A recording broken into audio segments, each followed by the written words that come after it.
Hello dear students. Hope you all are fine and studying well. Today we will study in detail about types of forces. Muscular force. To push or pull anything, we use our body parts.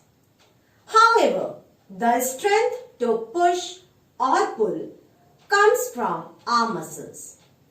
So, any force that we apply using our body is called muscular force. Strong muscles help us to generate large force.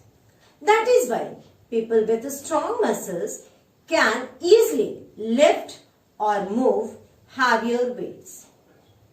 Balanced diet, regular exercise, and playing physical games can help us in building strong muscles. Magnetic force.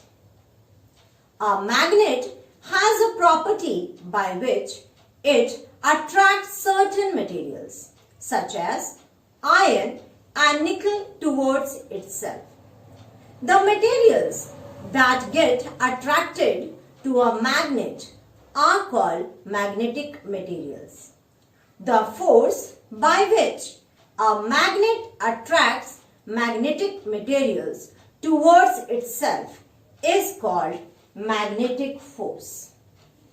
A magnet can attract or repel other magnets. The ends of a magnet are called poles. There are two poles in a magnet, North Pole and South Pole.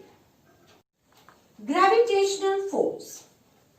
When we throw anything up, it falls back towards the earth. This is because the earth pulls all objects towards itself.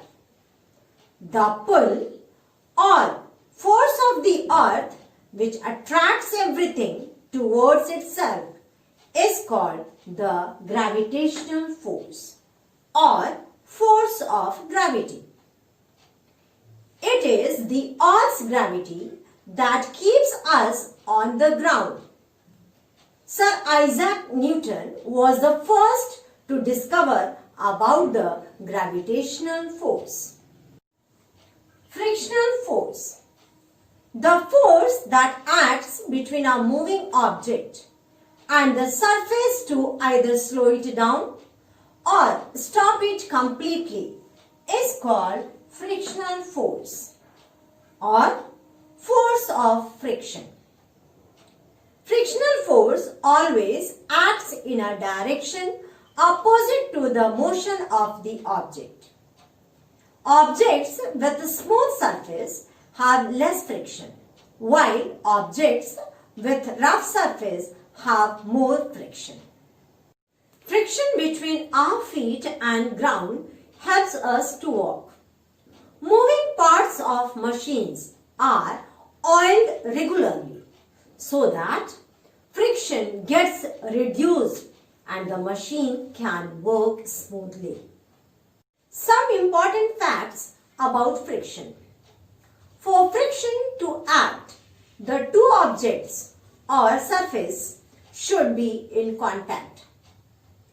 Friction acts opposite to the direction of motion and hence opposes motion. A rough surface offers much more friction than a smooth surface. If we want to push an object on the floor, we need to overcome friction. It is easier to push a light object as compared to pushing a heavier object. This shows that the greater the weight of an object, the higher the friction. Here we have completed our chapter. Here we complete a chapter. As a homework, you have to find out the exercises of chapter 11, push and pull. Thank you and God bless you.